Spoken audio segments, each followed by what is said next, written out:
Hi everyone, my name is Taylor Wolford. I am a Special Collections Librarian at NC State University Libraries. Welcome to today's stream. We're doing pop-ups.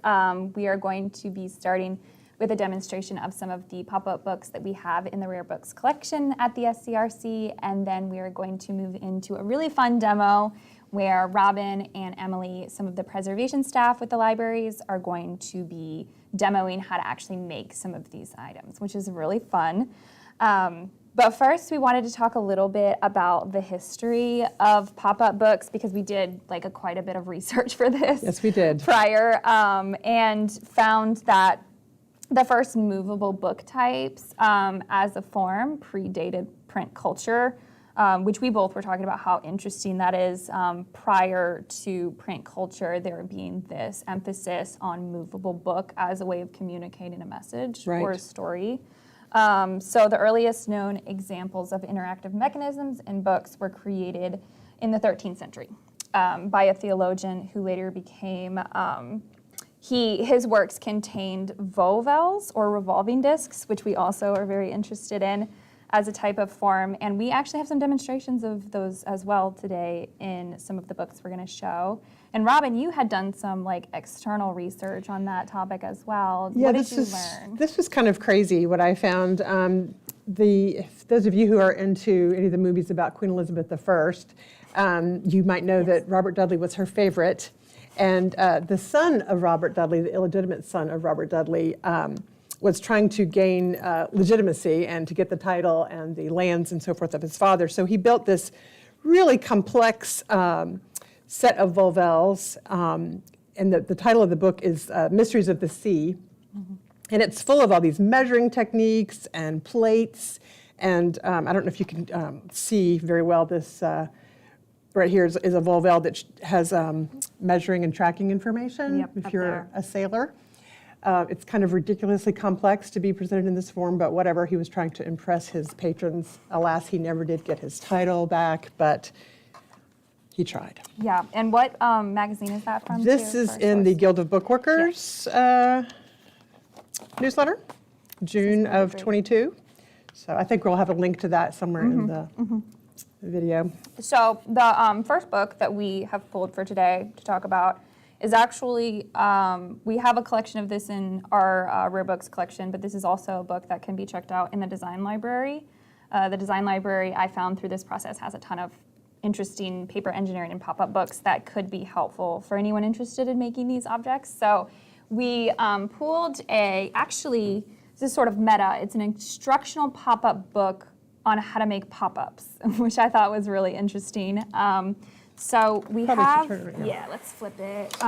We have here in the front of the book kind of a demonstration of a very complicated design using everything they teach you in the book, overall, you know? Mm-hmm. But we had found, going through, a lot of these designs are actually quite simple, would you say? I mean, you're the expert in making these. Well, I wouldn't call myself an expert, but I do like to make them. And it is true that a relatively simple fold, you can get a lot of pop for the buck, pardon the pun.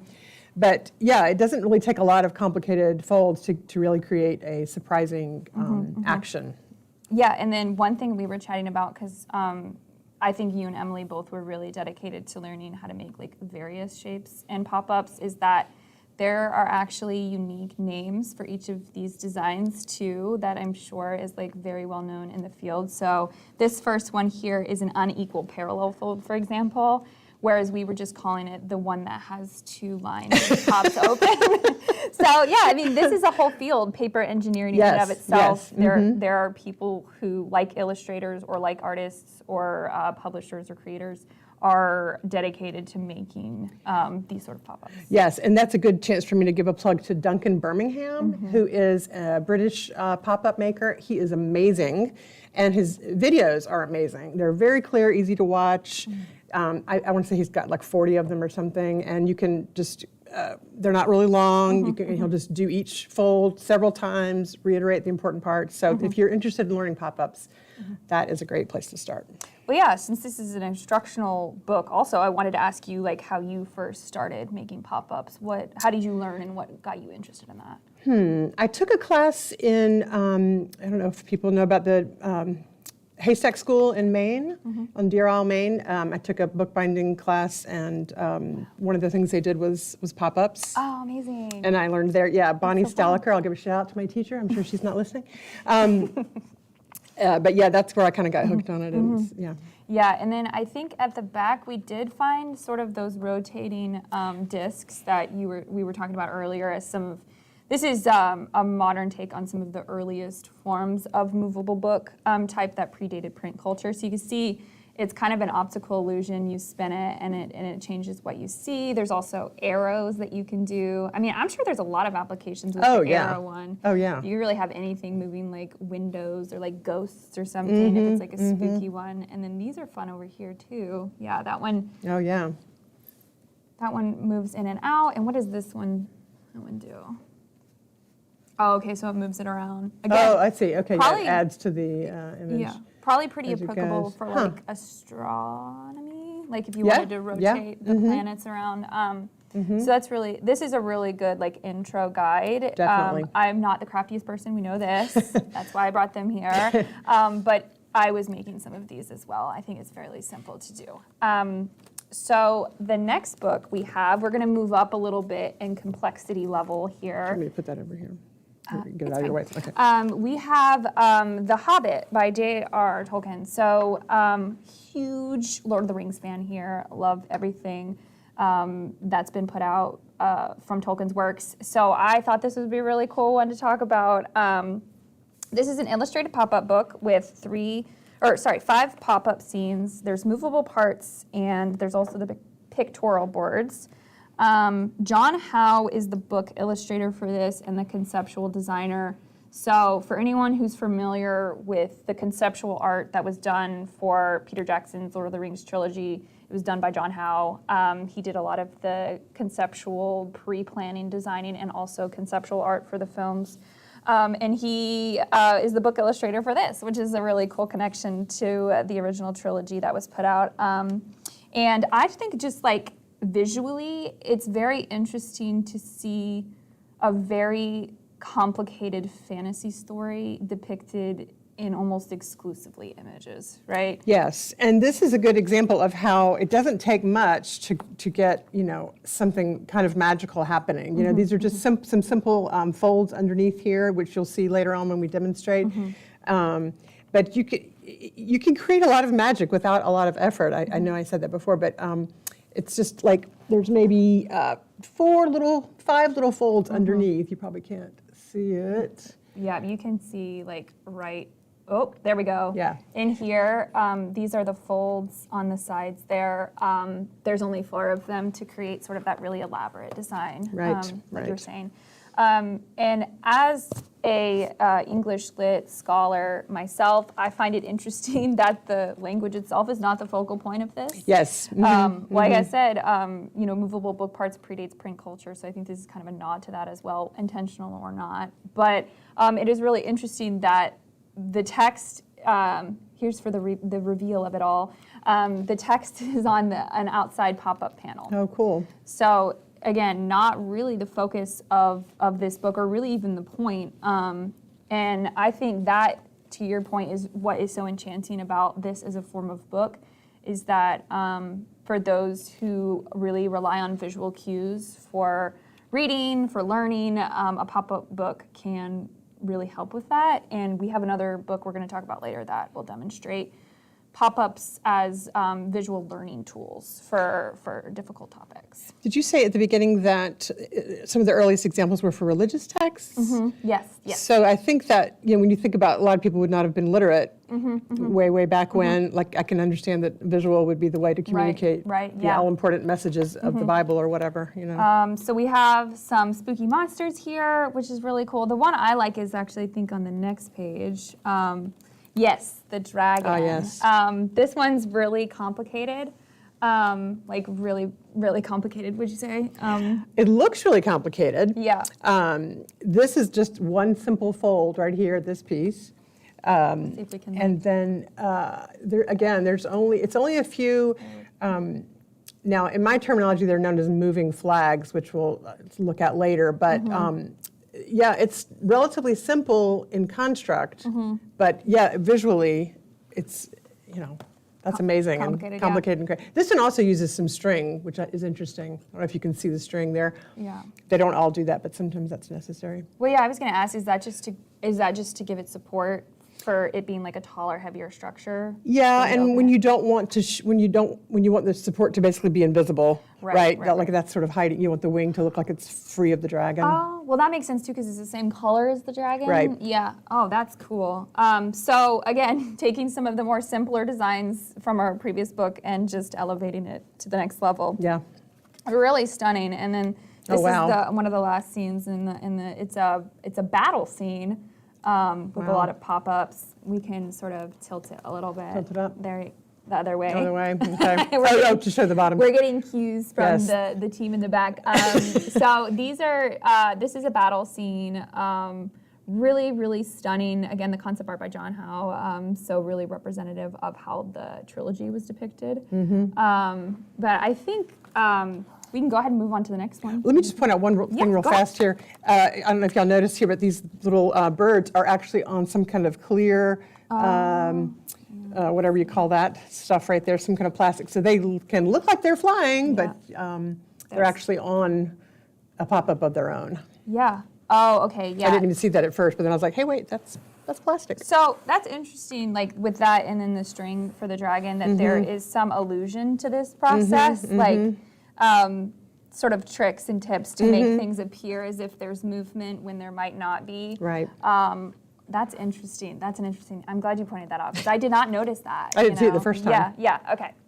So the next book we have to talk about is, I think, a really interesting instructional text, and we have several of these types of books. There was also one on anatomy, the anatomy pack. I think that's what it was called. There's a brain pack, too. The brain pack, that's what it was, by Ron Van Der Meer. And that's an interesting thing to point out because Meer is considered one of the world's foremost paper engineers. So this is a really great example of a complicated work by someone well known in the field. These packs, so he has architecture, music, brain, and earth packs. Wow. You were right on the brain. Have been hailed as revolutionary in their combination of both complex paper engineering and the wealth of information that's available for readers. And he's also published more than 100 pop-up books in his career. Wow. So, including some of his works have been commissioned by Nat Geo, Paul Getty Museum, Disney, Rock and Roll Hall of Fame. So he's not small potatoes. Yeah, no, not at all. This is when you really get into the big leagues with paper engineering. So we're gonna go ahead and open it up. And I will say the reason I picked this too is because SCRC has like some of the most fantastic architectural collections. Oh yeah. And to me, seeing some of the plans that we have, the blueprints, the drawings, the architectural works, sort of broken down into their composite parts in a pop-up book was really cool to learn about. So we have a house here. I can't see that. Okay. We'll flip it the other way. I think that'll work. Yeah, we have a house here. You can see this is a pretty early construction. And then the interesting thing about this book is that the different parts of the house that were used to build it are demonstrated on the side. So the wood that was built, that was used to build it, the window panes over here on each side. Is that what this is? Yeah. I actually don't know what that is. What is that? This looks like 3D glasses. That's true. Mark will go around. These glasses are used for animating diagrams marked with this symbol, such as the image to the left. To use them, move through the blue in the left windows in turn by moving the glasses up and down. It's a 3D effect. Okay, yes. For the designs. So, wow, I Interesting. Also did not notice that the first time we went through this book, but more to learn every time. Well, I think he's just making like a really, really complex set of designs here because we have the 3D pop-up, we have the movable, we have pictures that pop out, and then I guess throughout there are 3D components. This So- is the exciting part to me about pop-ups is, you learn all the engineering techniques, the moving flags and the parallelograms, but then the marriage of content and form is where it's really exciting to me when you take this area of knowledge that you have and you're illustrating it using those pop-up techniques that you've learned. And you can have just a handful of techniques, but then you can, marry them and engineer them to illustrate the facts that you have and you want to share. And it just is very exciting to me. That's the part I love the best. Oh, I agree, because I think I approach this much more from pop-up books being a storytelling book form in and of itself, and I never considered how pop-ups could also be used as instructional forms for learning, because I think that's the audience and that is the main goal of this book, as opposed to the Hobbit that we just demonstrated. So you're right, there is sort of this evolution of how these books have been used over time. And just really stunning, like, architectural pieces throughout. Oh, wow, look at that. Yeah, this one. That's very cool. Really large one. Cathedral, Gothic And then this cathedral. side also pops out for the different Cool. the different arches on the building. There's a little, And we also do have in our rare books collection, we have definitely the Brain Pack book Oh, yeah. from this series, because we looked at it for this. But I think we're going to go ahead and move on to the next. We have probably like my favorite of the ones that we. Me too. Okay, good. This is my favorite. Yeah, we saw this in a book lover's pop-up book. Definitely appealed to us as library lovers. staff. Yes, as book lovers. So this is Gutenberg Gift. It is. It explains how Gutenberg, created the first printed Bible. And the one thing that I wanted to clarify about this book is that Gutenberg has a wife in this narrative, which is fiction. So there's no evidence Gutenberg ever had a wife, and it also took him many, many years to develop this technology. Yes. This is the Cliff Notes version. Oh, right. The Cliff Notes version with a fictitious wife. Yeah. Historical fiction. There are also some liberties that these creators can make with telling their story. Yes, definitely.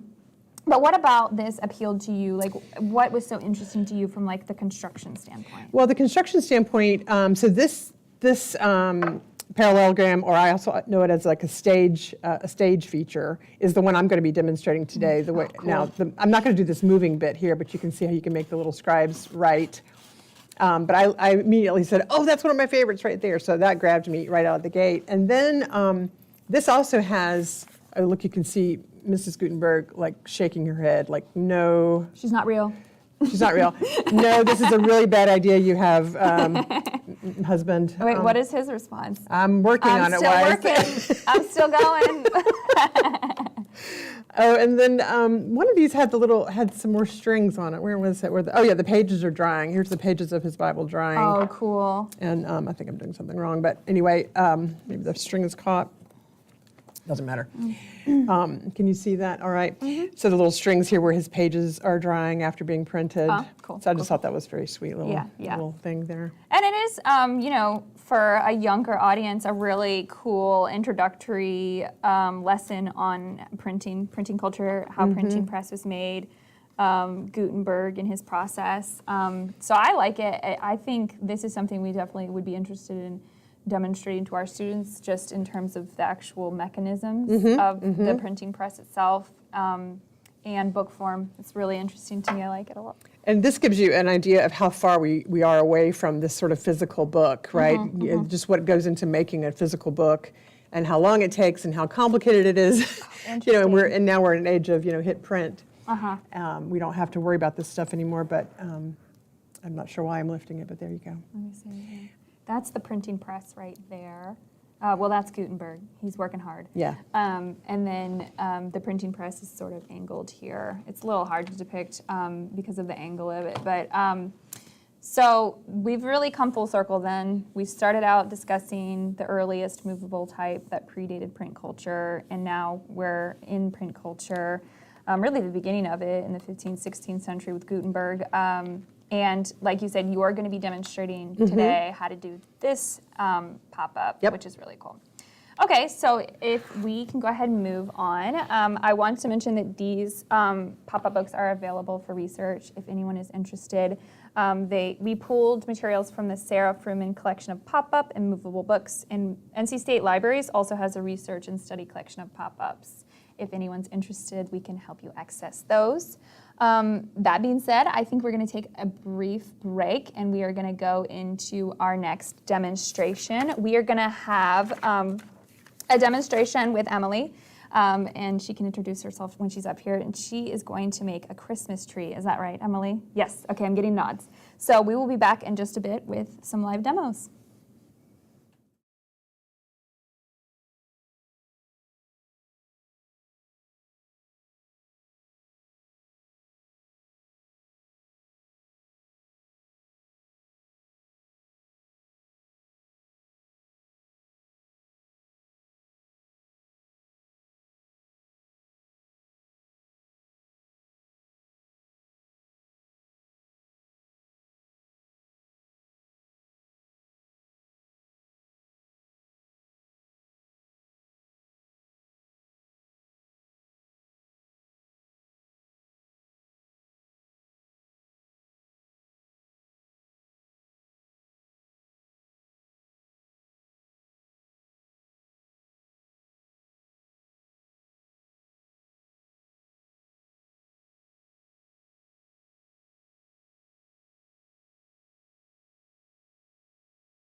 And we're back, and the scene has changed. Isn't that exciting?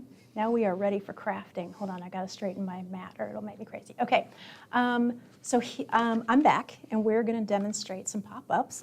Who am I? I'm Emily Schmidt. I am the Conservation Lab Manager here at DHL Library. So I work with Robin, and we usually are repairing books, but we got to go down the rabbit hole of pop-up books for this, which was really exciting. I had never really done pop-ups before, but when I got called into action, I for sure went down the rabbit hole on YouTube of all the things that you can look at. Like Robin was saying, Duncan Birmingham, it has excellent videos, very repetitive and slow, and you can follow him very clearly. The one that I'm going to be showing you is adapted from Michael Reinhardt, one of his videos called V-Fold Risers Part 2. That's on YouTube. And let me just show you what we're doing. Just to note, we had planned on doing this in December before Christmas, hence a Christmas tree, so just go with it. But so here's our Christmas tree, and you can see that the presents pop up, and you can see behind here what's going on. So I'm going to, I'll break that down and show you piece by piece how that gets built. And so you can see I have all of my pieces ready to go here. So let's take off the top layer of this and see what it looks like.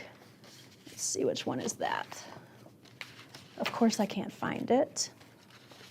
Because why? Oh, here we go. Okay, so now there's no Christmas tree or gifts, but you can see what's under here is this is made up of is a riser. That's this light green part on top of two V folds, which you'll be able to see better here shortly.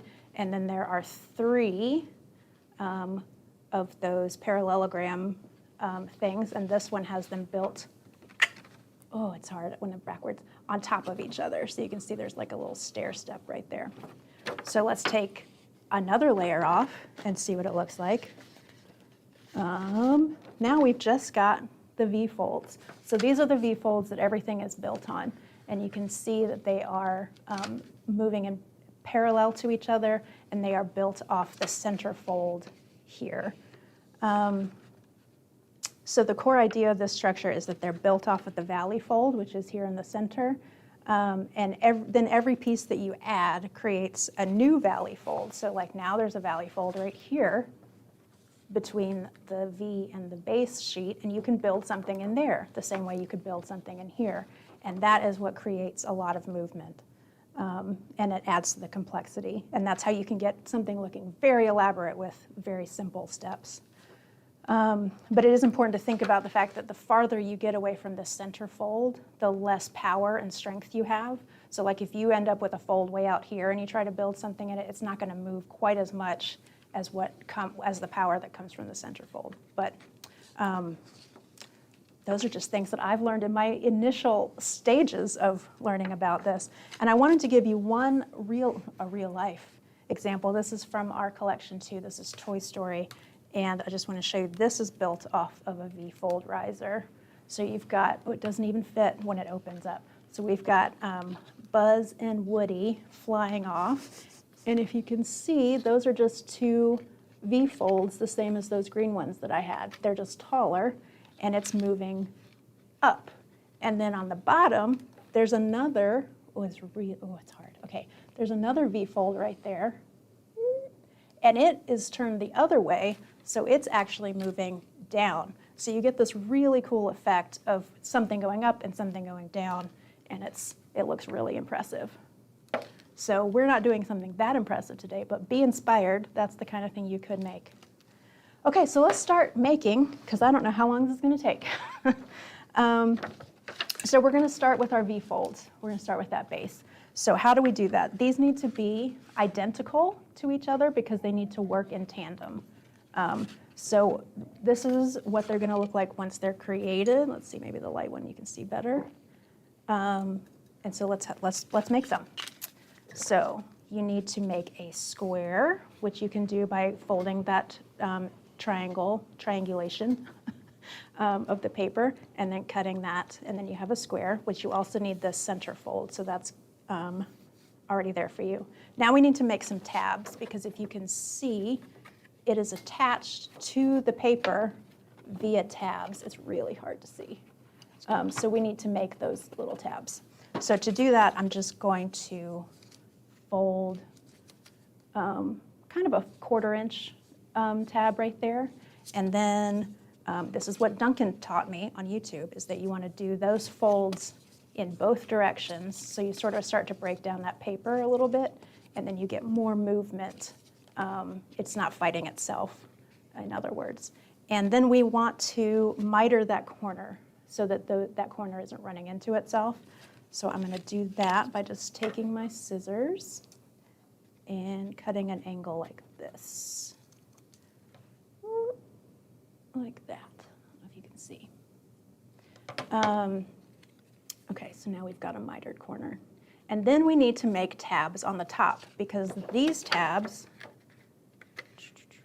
are what that riser piece is going to attach to. So to do that, I'm just going to fold the top parallel to this fold down. And so now I've got a crease right there. And I'm going to just trim that off. I'm making tabs again, so I can just make it about a 1/4 inch. And then I just need to cut that open in the middle, down to that fold. So now, again, I'm going to fold both of those in either direction, like that. And now I've got movable tabs. Okay? So then you want to make, so the first one was easier to make because you could just sort of do whatever. The second one has to match this one exactly. So to do that, I'm going to fold this in half. This is a new one.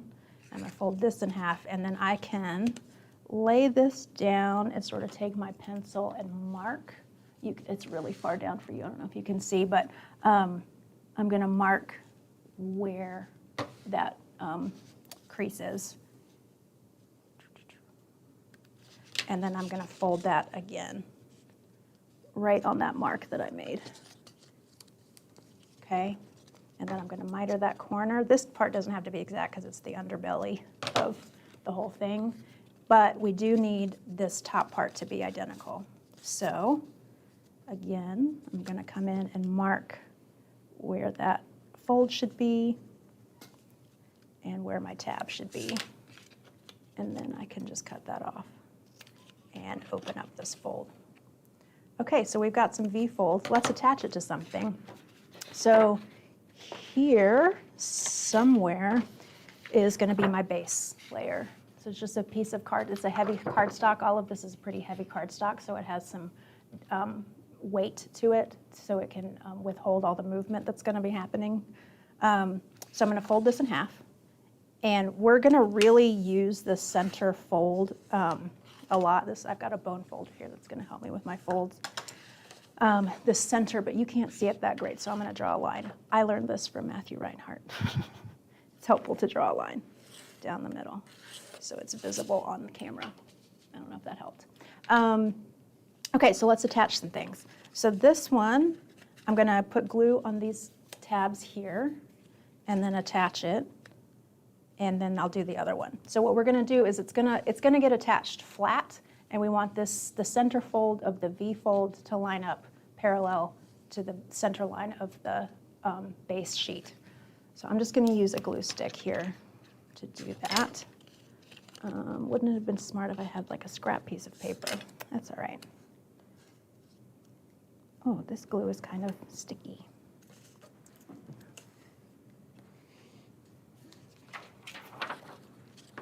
Okay, oh, here comes Robin with a handy scrap sheet. Thank you. Okay. Okay, so I'm going to lay that down. Like I said, I want that center line to be on the center line of the fold there. So now I've got those tabs folded underneath. I'm getting them pressed down, and I'm just going to go in with my bone folder and just get that single layer folded. Okay. And then we have the identical one, which I'm going to have overlap like this. So I know that this is the size of my the riser that's going to go on top of that, and I just want to make sure that the V-fold reaches the height of that. So that's about where I want the second V-fold. So I can go ahead. I'm now off camera gluing. I'm gluing tabs. Okay.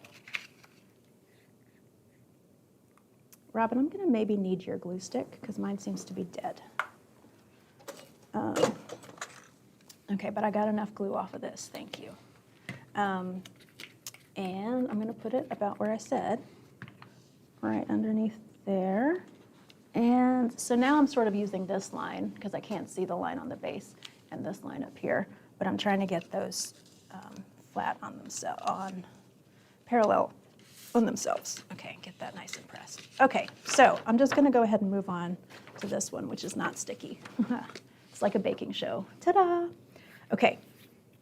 One thing I wanted to point out was that this center riser, if you watch its movement as it opens, it actually mimics the movement of the base sheet.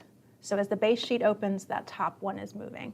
So I think that's pretty cool. I don't know why, but that excites me a lot. Simple things. Okay, so what do we need to do? This is my riser. I need some tabs on this because this is what's going to attach to my Christmas tree. Ooh, see, my fingers are sticky. Christmas trees are following me everywhere. Okay, so these are going to be, again, I'm going to do about a 1/4 inch tab. And obviously, I've got all my pieces pre-cut because we are live streaming and I didn't want to be measuring and thinking too much on camera, but I will say that pop-ups sort of require a bit of thinking, a bit of engineering thinking. And trust me, I spent many an hour figuring this out before we came on. Oh, Robin coming in with a wet wipe from my sticky fingers. She's my hero. Okay, I hope I can be as helpful to her. Okay, so now look, okay, now I've got my tabs and I've got them folded in either direction like Duncan taught me. And now I need to attach them to here. Or do I want to attach my Christmas tree first? Hold on, I was thinking about this. I think I might want to attach my tree first. So I've got my tree, and I'm going to fold that in half because we need that to be folded as well. And then that is going to attach to those. And it's also going to lie down flat when we attach it, and we're also going to line up the center fold of the tree with the center fold of the riser. So that one's trickier though, because the tree is bigger than the riser, and I sort of lose the fold underneath, but we're going to do our best. Okay, so I'm going to glue this up a little bit. Glue this up. And also you might notice that the riser is going to stick out from outside of the tree, but we're also going to trim that down. So that's an interesting thing to note, is that the pieces that you add don't have to be rectangles or triangles. They can start off that way, and then you can shape them to be whatever you need them to be. So, okay, let me attach my tree. I think this is about where I wanted it. Let me make sure my center fold is lined up on my center fold.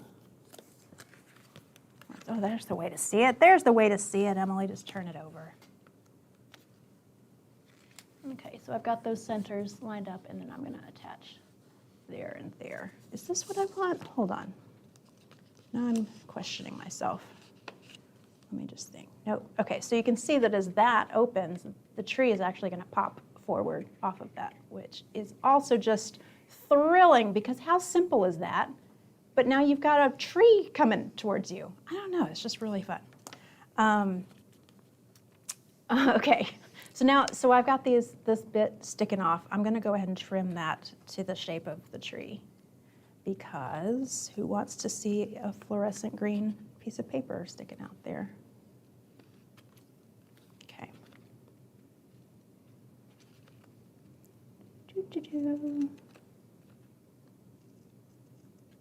This might not be perfect because I'm not in the perfect position to be using scissors. I'm leaning forward a little bit to be in frame, but that's okay. Okay. Sticky things sticking to my scissors. Okay, so now it's gone. It doesn't exist anymore, except that it does. There it is. So you can see it's nice and shaped to the shape of the tree. Okay, now we need to attach that to these guys. So to do that, hold on, let me have a peek at my original.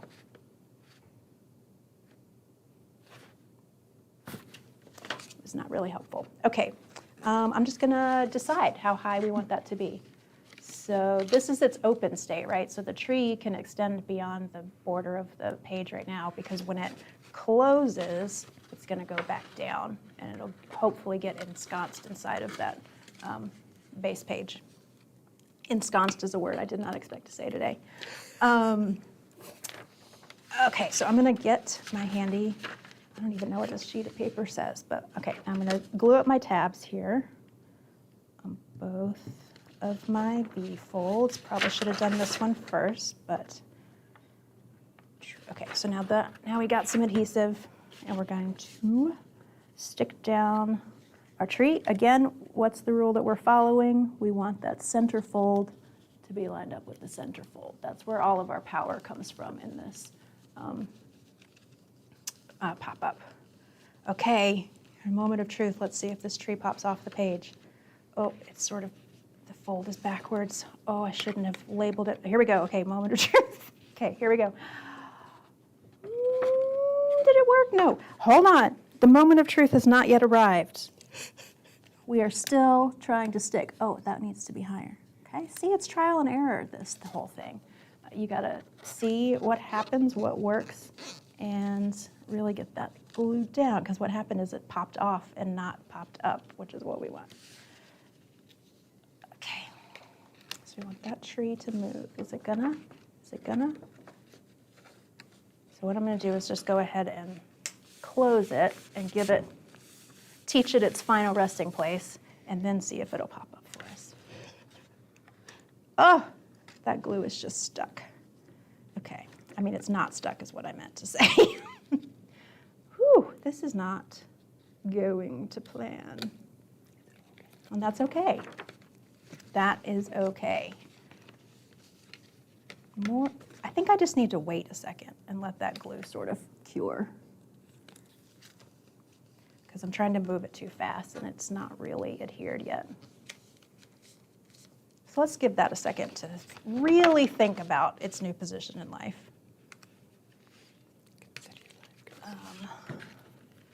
Okay, and I'm going to give that a good squeeze. And here, I'm going to give this a good squeeze.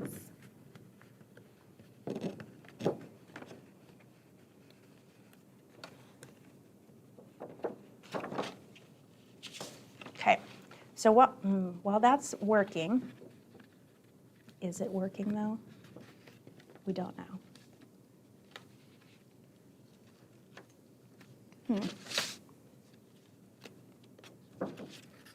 Okay, I'm going to move on to, I'm just going to let that think about it. I'm going to move on to the presents because I can do that while that sort of settles.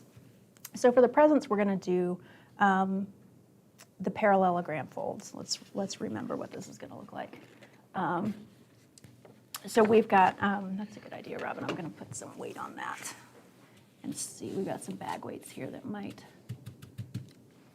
really teach it what it wants to know. Okay. It might also stick to the base layer though. So I'm going to disregard that. It's starting to think about it.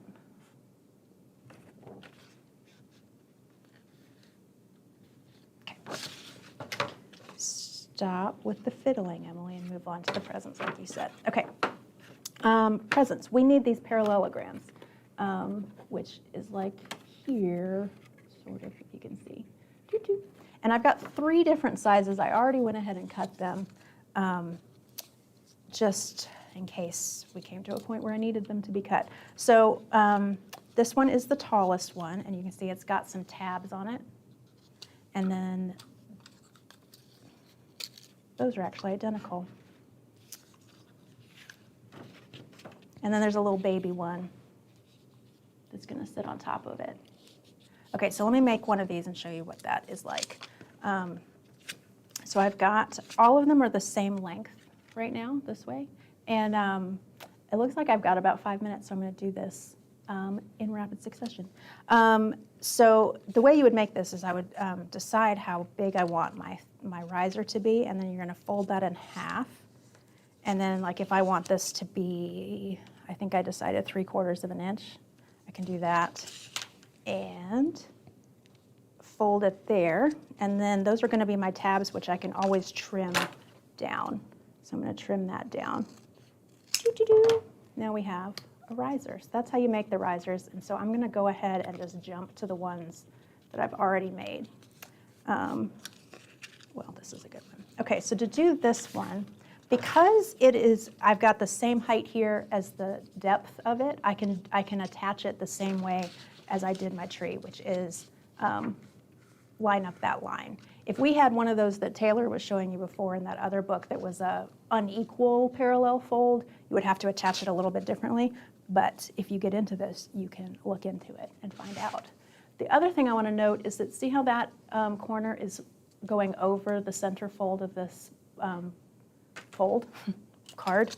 You don't want that. That's going to wreak havoc in your life. So I'm just going to go ahead and miter that off, about like that. Let's see, is that going to work? Okay. Great. Let me glue that up. I'm just going to get my tabs gluing. And okay, tabs are down. And we want center line on center line. Really glue that down, and then see how that's popping already. See, that's what we wanted the tree to do. Ooh, ooh, there you go. I think the tree might be working now. Let's see. Yes! Look! Moment of truth has arrived! Finally. The tree is moving. We didn't see it coming, but there it is. And then we've got a riser there. So because I'm short on time, I'll just show you then that I printed off some little presents, and then I'm just going to glue those to the face of that folded thing. parallelogram. And you can see that I would do that 3 more times to get the final effect here, but it's the same process. And like I said, I created a valley fold right here, so now I can put a pop-up in that valley fold, and that's how you get something really exciting. So see, now those presents pop right off of the parallelogram. Woo! And if we fast forward real fast, back to this one. And also you might notice that, or maybe I need to, that present comes outside of the border of my card. And that's okay. I'm just gonna come in with a taller piece and I can glue the exterior of that card in there. And now it's all tucked in. So you don't have to let the border be a distraction while you're designing. Just know you can always add to it after the fact. And I just, before my time is up, wanted to show you one more example that I made of this same structure with a little bit different action. So this, these are flowers. These center flowers are on that center fold. And I think this one, yep, this one's supposed to be popping up. Sometimes you have to remind it which way it wants to go. And then instead of the risers on the corners here, what I actually did was I put more V-folds in here. And that V-fold sort of creates a turning motion. And so I've got these leaves moving in different directions. So you get a really energetic sort of feel to it. So there's 1,000,001 different ways you could take this, and that is just the 2 that I came up with. So when we come back, Robin will be back with you to show you that stage pop-up that she was showing you in the Gutenberg one. So thank you very much. I'm out.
And we're back.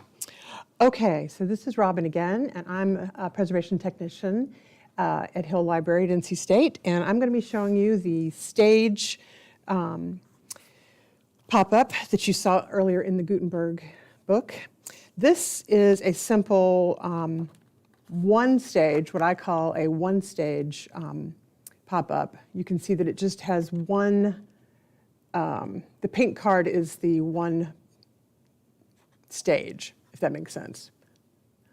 You can do as many stages as you want. This stage is popping off of the main fold of the card, and it's really important to keep that in mind. You want to know where you're coming from. As Emily said earlier, the closer you are to that center fold, the more power your pop-up will have.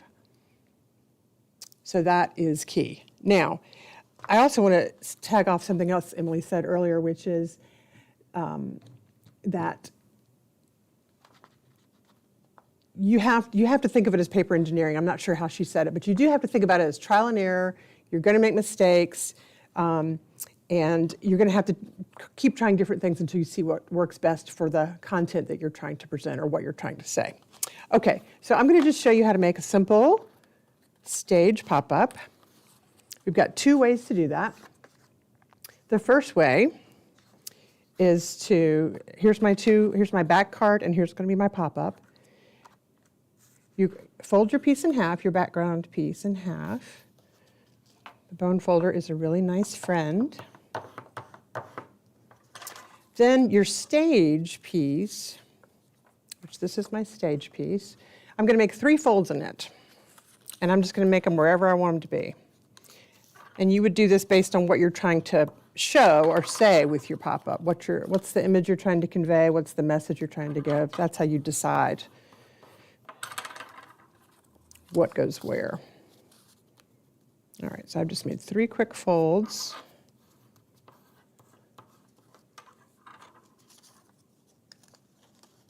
Now, I'm going to, so this is how this is going to be.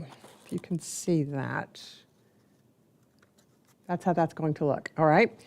So what I want to do is I want to flip this around, and then I'm going to line up my 2 center folds, the center fold of the background piece and the center fold of this piece, okay? I'm going to draw a little line here.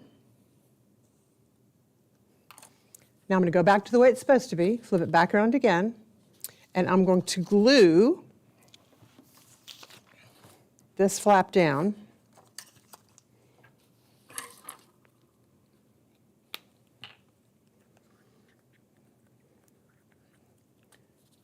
I do have sharp edges here today, so I hope I don't cut myself again during this presentation. I'm going to glue that right down to that line that I just drew. Okay, so remember I lined up the center folds, I flipped it around, I drew a line on the left-hand side, then I flipped it back around, and then glued that down. Now this one, I'm just going to glue it where it wants to be. Hope I'm doing that right. It worked this morning, we'll find out.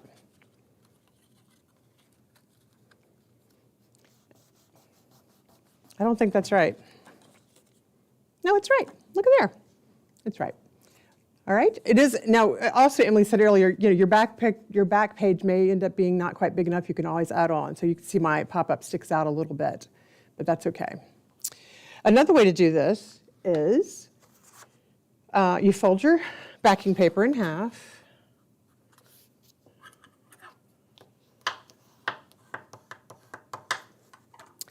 You make 2 folds on your stage paper. Can you see this okay next to this black? Just 2 folds on the stage paper.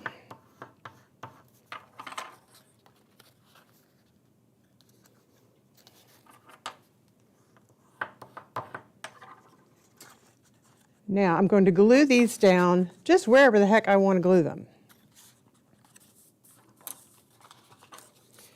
The way you decide which one of these methods you want to use is it kind of depends on your design. It depends on your own particular sense of whimsy, how much control you want. Lots of different things. All right, now I'm going to lay that one over there. if I can do this in the air. Yes. I'm going to glue that down here. I'm gluing it down flat, as you can see. So the stage paper's flat, the back paper's flat, glued down. And now this third fold, which we're going to have, is going to get determined when I close the card. Like that. I can feel it under there. Okay? Does that make sense? Can you see that all right? So you might call that a little more of a natural way to do it, but it doesn't really matter. It's whatever works for your design. Okay? Now, we did that. Now I'm going to show you one using several stages. And, you know, as Emily said, we were planning to do this back at Christmas, so please excuse Santa Claus making a late January appearance. Here is a multiple stage card. And I don't know how well you can see all the parts of it. If you look through, there's a little girl sitting on her bed, looking out the window. The trees. Oh, I should turn it around the other way? Oh, like that?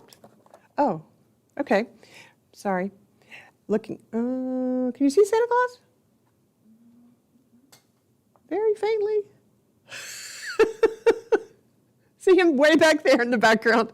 Okay, so if I turn this sideways, you can see that I've got 3 stages in this pop-up. So I've got the background, just doesn't really count. I've got the her wall, the outside, the trees outside is the first stage. The walls of her room are the second stage, and her bed is the third stage. Hope that is clear as mud. All right. Now I want you to see this not as a discouragement, but as a sort of reality check. This is my mock-up for designing that. And I don't know if you can see, but you can probably see some of my tears here over here, and there's some blood over here, and some cuss words, I think, are under here. So it takes measurement and screwing up again and screwing up again. In a way, that's the fun part, but and also what I was saying earlier about the marriage of the content and the structure. So you just have to let yourself be an engineer and try and fail and try again. All right, now I'm going to rebuild the little girl one that I had, the Santa Claus guy. Not completely, but just roughly for you. So here's I don't think I need this guy anymore, he's in my way. Here's my backing card. Here is my tree in the background. Let me say a word about paper clips for a minute. So while you're planning, it's nice to have paper clips nearby because you can test folds. You can see, does this fold the way I meant for it to? If I pin it here, if I pin it like this, am I going to get what I want? Or ultimately, if I glue it like this, am I going to get what I want? But the pin will let you try it out. Well, you can see right away that's not really going to work too well. That needs to be scooted down just a little bit. So now, and this should look pretty parallel on the inside. I think this is also called a parallelogram. Maybe that's why.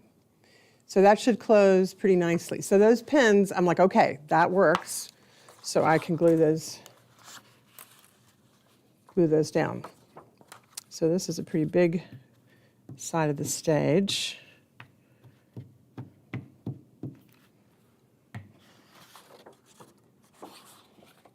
Glue that down. Right. And this was right up flush to the edge over here, I think, if I remember. If not, there may be more cuss words. So I'm going to have this in its closed position, and then I'll just close this card onto it.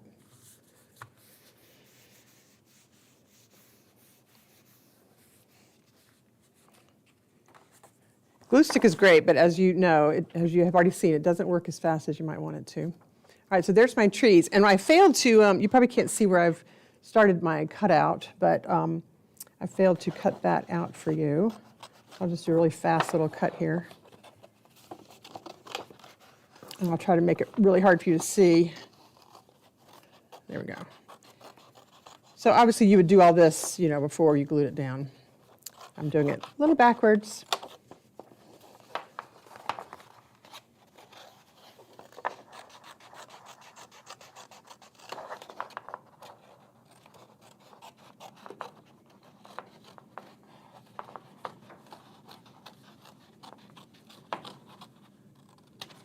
Okay, so that's just the basic of my tree outline. So that would turn into some branches there. I'd do some more cutting to have the branches, add some green paper, you know, whatever you wanted to make that outside scene. Also, you'll see I didn't put Santa Claus in there, but you know, that's, you know, where he would go, right? Right about here. Okay, now I'm ready for the walls of her room. And let's go ahead and pin it like I was talking about before. Pin that here.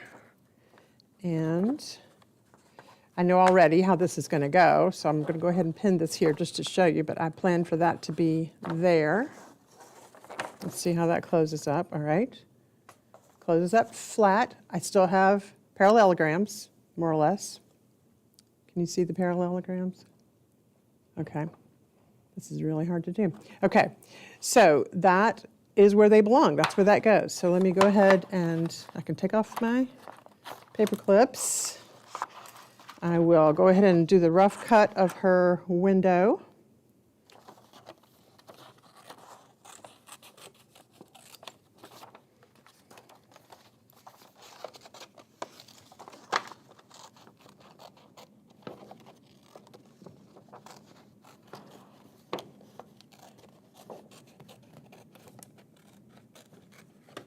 I don't have any witty banter.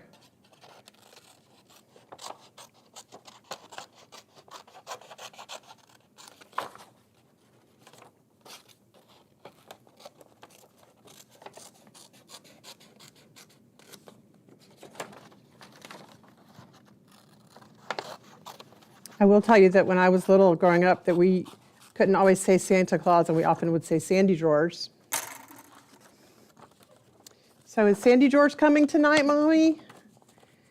Okay, there's her bedroom and her window.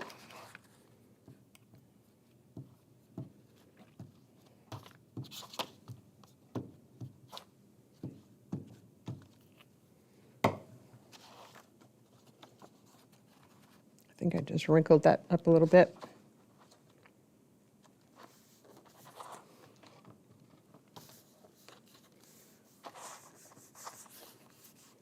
All right.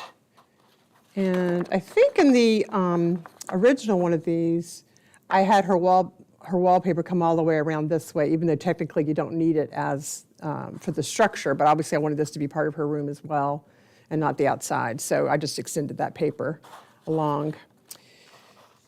And let me go down this bit. Oh, I know one important thing here. So this is going to go, oh yeah, lay this down. Close this up. It's important to know when you're doing a multi-stage thing like this, it's important to know which centerfold you're working off of. So like my outdoor center stage was coming off of the main centerfold of the card. The stage for her room, this stage is coming off of the fold of the woods, of the outdoors. So I'm jumping up and building each stage on the previous stage. Is that clear as mud? So I'm still parallel, more or less. It closes flat, so that's good. All right. Now, the last piece is her bed. And that is just a small little thing here. I think with this one, what I ended up doing in order to make the foot of her bed is I cut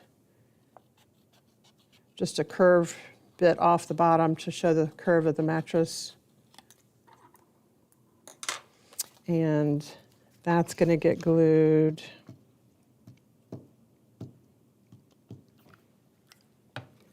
Now, and again, this one is being built off of this centerfold, right? So this third stage is being built off the second stage.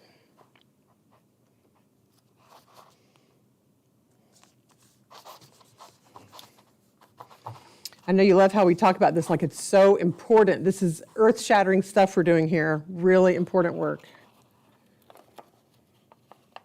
All right, and then this piece, this little tiny fold goes. I'm going to close this up and close everybody up.